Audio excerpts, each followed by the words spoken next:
তো ঘুরতে চলে গেলাম সাগরকন্যা খ্যাত কুয়াকাটা সমুদ্র সৈকতে। এই ভিডিওতে তুলে ধরবো কুয়াকাটার সব অসাধারণ নৈসর্গিক দৃশ্যগুলো। কুয়াকাটা মূল সমুদ্র বন্দরটি ছাড়াও কুয়াকাটাতে আছে আরো অসাধারণ কিছু জায়গা। তো আজকে এক্সপ্লোর করব সেই সকল আনকমন জায়গাগুলো, যে জায়গাগুলো সম্পর্কে হয়তো বেশিরভাগ মানুষ জানেই না। তো এই ভ্রমণে কিভাবে গেলাম এবং কি কি দেখতে পেলাম তা থাকছে আজকের ভিডিওতে। তো ভিডিওটি না টেনে সম্পূর্ণ দেখুন এবং অসাধারণ সব দৃশ্যগুলো উপভোগ করুন।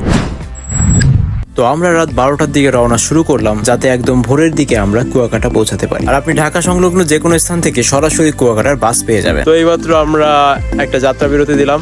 ওই যে পিছনে আমাদের মাইক্রো অপেক্ষা করছে আমাদের জন্য। আর আমরা এখন আছি একটা তেলের পাম্পে। এই তেলের পাম্পটার নাম কি? তেলের পাম্পটার নাম হচ্ছে আশোকাঠি। তো আশোকাঠি বলতে কি বোঝাতে জানি না, হয়তো বা সবাইকে কাঠি নামক কোনো জায়গায় আসতে বলছে। তারপর আমরা আবারও যাত্রা শুরু করলাম এবং আবারও যাত্রা বিরতি দিলাম। এভাবে এগোতে এগোতে ভোরের দিকে আমরা পৌঁছে গেলাম আমাদের হোটেলের সামনে। তো এই হচ্ছে আমাদের হোটেল। আর ভোরবেলায় আকাশের ভিউটাও ছিল অসাধারণ। আর এই হচ্ছে আমাদের হোটেলের ভিতরের পার্ট। হোটেলটা একটু দেখাই। এই হচ্ছে বেডরুম, যদিও আমি একটু এলোমেলো করে রেখেছি। আর এখানে বসার জন্য একটা সোফা আছে। আর এইখানে হচ্ছে একটা রাখার জন্য ওয়ার্ডরোব, জামা কাপড়ের জন্য। এই সাইডে আছে একটা মিরর, আর এখানে আছে একটা টিভি। আর ওয়াশরুমটা আমি দেখাই। এখানে হচ্ছে গিজারের ব্যবস্থা আছে।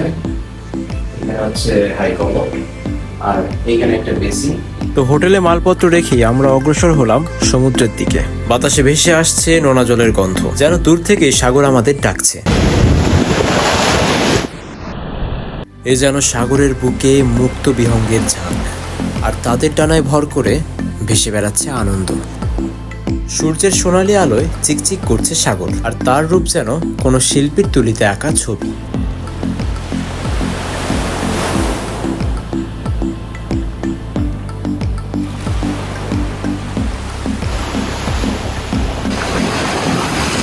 তো আর দেরি না করে আমরাও নেমে গেলাম সাগরে। তো এখন আর কি জোয়ারের সময় প্রায় শেষ, পানির টান অনেক বেশি।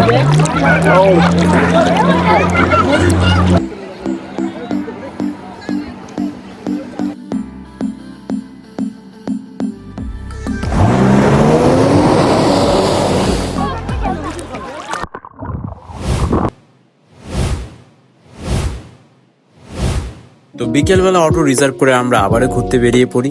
রাস্তাটি এগিয়ে গেছে পুরো সমুদ্রের পাড় ধরে। রাস্তার পাশে প্রাকৃতিক দৃশ্যগুলো ঠিক যতটাই সুন্দর ছিল, আর রাস্তার অবস্থা ঠিক ততটাই খারাপ ছিল। তো অল্প সময়ের মধ্যে আমরা প্রথম গন্তব্যস্থলে পৌঁছে যাই। এটা হচ্ছে শুটকি পল্লী। আর শুটকির গন্ধগুলো নাকে ভেসে আসতে শুরু করে। ছোট বড় সব ধরনের সামুদ্রিক মাছের শুটকি পেয়ে যাবেন এই শুটকি বাজারে। শুটকি পল্লী থেকে সামনের দিকে অগ্রসর হয়ে আমরা যাই লেবু বনের দিকে। লেবু বন বা লেবুর চর যাই বলেন না কেন, এইখানে আসলে আপনি একটিও লেবু গাছ দেখতে পাবেন না। এখানে গড়ান, গেওয়া, কেওড়ার মতো ম্যানগ্রোভ উদ্ভিদগুলোই আপনি দেখতে পাবেন, কারণ লেবু চর নামটি লেবু গাছ থেকে আসেনি। এখানে একজন রাখাইন সর্দার ছিলেন যার নাম হচ্ছে লেম্বু। সেখান থেকে লেম্বুর চর, আর লেম্বুর চর থেকে আসে লেবুর চর বা লেবুর বনটি। লেবুর চর থেকে সামনের দিকে অগ্রসর হয়ে আমরা এগোলাম ঝাউবনের দিকে। বিকেলে নিরিবিলি সময় কাটানোর জন্য এটি হতে পারে একটি আদর্শ জায়গা। এরপরে স্পিড বোর্ড নিয়ে সমুদ্রের মধ্য দিয়ে আমরা যাই সুন্দরবনের পূর্বাংশ দেখতে। আর সেই মুহূর্তে সাগরে ছিল উত্তাল ঢেউ, যে কারণে ক্যামেরাটা ধরে রাখাই মুশকিল হয়ে যাচ্ছিল। ম্যাপের দিকে তাকালে দেখবো এই হচ্ছে গোটা সুন্দরবন, আর আমরা আছি ঠিক এই জায়গাটিতে। এখান থেকে স্পিড বোর্ড নিয়ে আমরা যাব এই পারে। আর এটাই হচ্ছে সুন্দরবনের ছোট্ট একটা অংশ।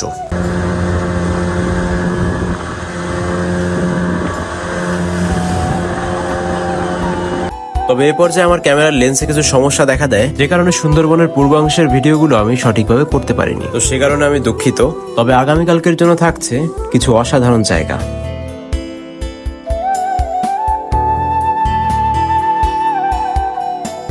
তো পরের দিন সকাল সকাল আমরা রওনা দিলাম কাউয়ারচরের উদ্দেশ্যে।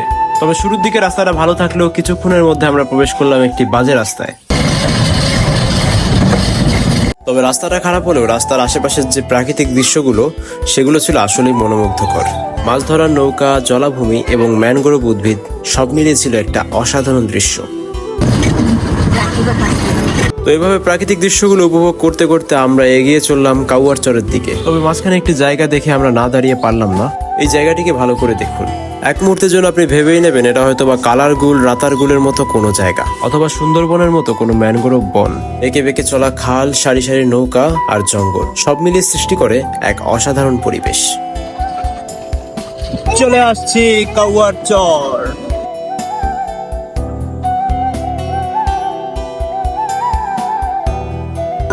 সুন্দর ভিউ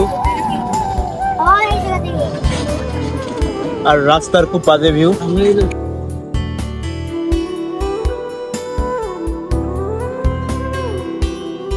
সাগরটা ঠিক যতটাই সুন্দর, রাস্তাটা ঠিক ততটাই বাজে। চলে আসছি কাউয়ার চর। তো এইখানে হচ্ছে সব অটোগুলো রাখা এবং আমরা সামনে আগাবো সি বিচের দিকে। কাউয়ার চরটাও মূলত মানে সি বিচ। আপনি মানে যখন আপনি কুয়াকাটা মূল যে সাগর বন্দর সেখানে যে যেমন সাগর দেখতে পাবেন, এখানে আসলে আপনি ঠিক সাগরই দেখতে পাবেন।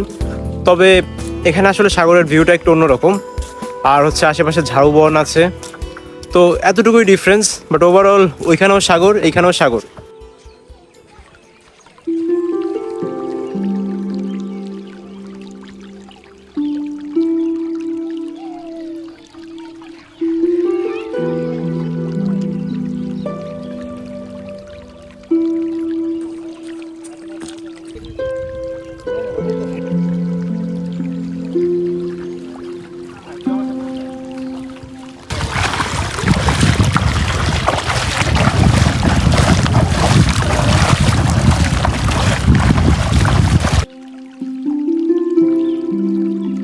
তো এই ছোট নদীটা পার করে আমরা এখন সাগরের দিকে আগাচ্ছি, সাগরটা দেখবো। মূলত কুয়াকাটা মেইন পয়েন্ট যেটা আর কি, মেইন যে সমুদ্র বিচটা সেটা, আর এখানে সাগরে আসলে খুব একটা বেশি ডিফারেন্স নাই। বরঞ্চ বলতে পারেন এখানে পাড়টা তুলনামূলক কম ঢালু। এখানে আর কি মানে সাগরে নামার জন্য সেফ না। সাগরটা আলাদা কিছু না, কিন্তু এখানে বেসিক্যালি মূল বিষয়টা হচ্ছে ভিউটা আলাদা।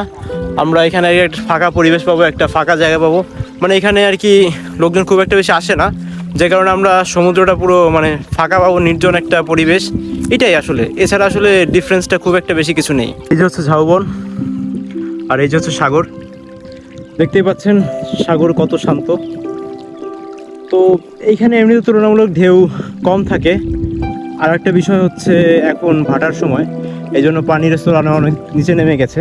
এখানে ছোট ছোট সাদা সাদা ঝিনুক দেখা যাচ্ছে চারপাশে। আর এই যে গর্তগুলো, এই গর্ত, এই যে মাটিগুলো আর কি খোঁড়া, এগুলো মূলত কাঁকড়ারা করে থাকে।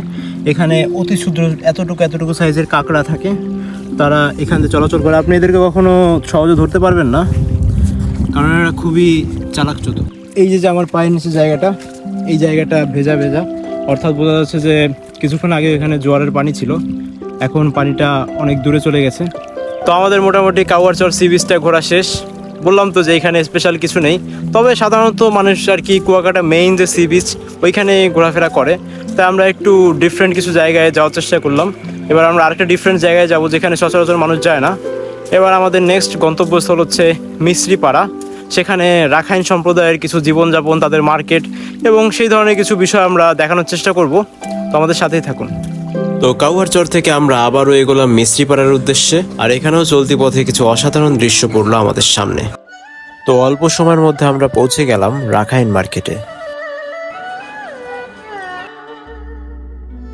মিস্ত্রিপাড়া রাখাইন মার্কেটের ইতিহাস প্রায় 220 বছরের পুরনো। তবে শুরুর দিকে মার্কেটটি এত বড় ও জাঁকজমকপূর্ণ ছিল না। মূলত বিগত 10-15 বছরে মার্কেটটি বিস্তার লাভ করে এবং পর্যটকদের আকর্ষণের স্থান হিসেবে পরিচিতি পায়। এই তাঁত মেশিনগুলো দিয়ে স্থানীয় রাখাইনরা বিক্রির জন্য জামা কাপড় তৈরি করে। দেখতে পেলাম একজন চাদর বুনছেন, যা আপনি এখান থেকে সরাসরি ক্রয় করতে পারেন। জামা কাপড়গুলো স্থানীয় রাখাইনদের নিজেদেরই তৈরি, তাই এগুলো তুলনামূলক কিছুটা কম দামেই পাবেন। তবে আচার, কসমেটিক্স সহ অন্যান্য পণ্যগুলো বাইরে থেকে আমদানি করা হয়, তাই এইগুলোর দাম কিছুটা বেশিই পড়ে। এবার আমরা এগোচ্ছি রাখাইন পল্লীর দিকে, যদিও বৃষ্টির কারণে রাস্তাটা কর্দমাক্ত এবং কিছু জায়গায় পানি জমেছে। তো রাখাইন মার্কেটের শেষে এখন আমরা যাচ্ছি রাখাইন পল্লীর দিকে। তো এখন মোটামুটি আমি রাখাইন পল্লীর রাস্তায় আছি এবং এর আশেপাশে যত বাড়িঘর দেখতে পাচ্ছেন সব রাখাইন সম্প্রদায় যারা তাদের। আর এই বাড়িগুলোর বিশেষ বৈশিষ্ট্য হচ্ছে যে এই যে বাড়িগুলো মাটির থেকে কিছুটা উপরে তৈরি করা হয়।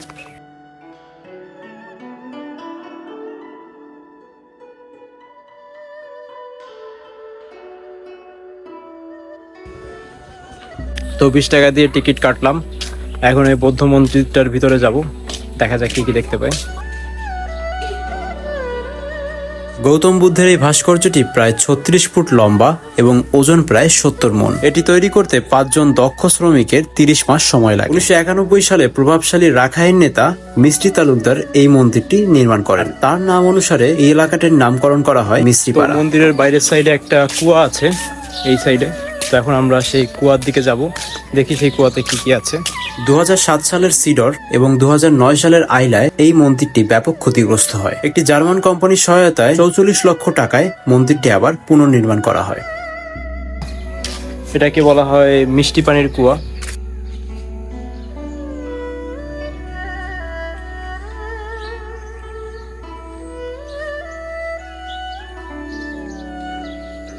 দুপুরের খাবার খেতে আমরা রওনা দিলাম আলিপুরের দিকে। আলিপুরের হোটেলগুলোতে টাটকা সামুদ্রিক মাছ পাওয়া যায়। তো দেখতেই পাচ্ছেন হোটেলে কত ভিড়, আর সামুদ্রিক মাছগুলো তাকে তাকে সাজানো আছে। প্রথমে আমরা নিলাম একটা চিংড়ি ভর্তা, যেটার দাম ছিল 50 টাকা। তারপর নিলাম ইলিশ মাছ, প্রতি পিস ইলিশের দাম 130 টাকা। রাতের বেলায় আমরা যাই সমুদ্র সৈকতে। সৌভাগ্যক্রমে সেদিন রাতটি ছিল পূর্ণিমার রাত। পূর্ণিমার আলোতে সমুদ্র সৈকত সেজে ওঠে নতুন সাজে। একই সাথে সেই রাতে ছিল বৌদ্ধদের প্রবারণা পূর্ণিমা উৎসব, তাই আকাশে দেখা যায় অসংখ্য ফানুস। আমরা এগোলাম মাছের বাজারের দিকে। টুনা, কোরাল, পোয়া, ছুরি, রূপচান্দা সহ অসংখ্য মাছ ছিল। ছিল লবস্টার, চিংড়ি, কাঁকড়া, এমনকি অক্টোপাসও ছিল। মাছ সহ যে সামুদ্রিক প্রাণীটি আপনি পছন্দ করবেন, সাথে সাথে আপনাকে সেটি ভেজে দেওয়া হবে।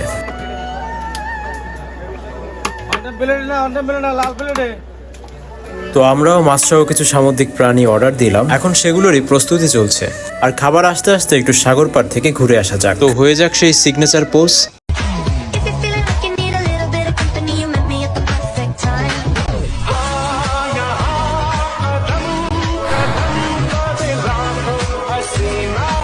তো এটা হচ্ছে লবস্টার, কাঁকড়া, এই দেখুন মাছ, টুনা মাছ। এটা কি? এটা হচ্ছে স্কুইড। হ্যালো, টুনা মাছ। এটা হচ্ছে টুনা মাছ। ওয়ালাইকুম আসসালাম।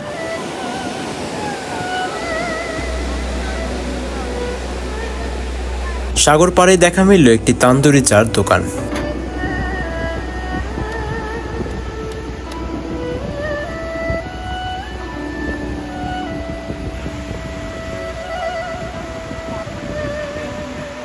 হাতে পেয়ে গেলাম তন্দুরি চা আর সামনে সমুদ্র।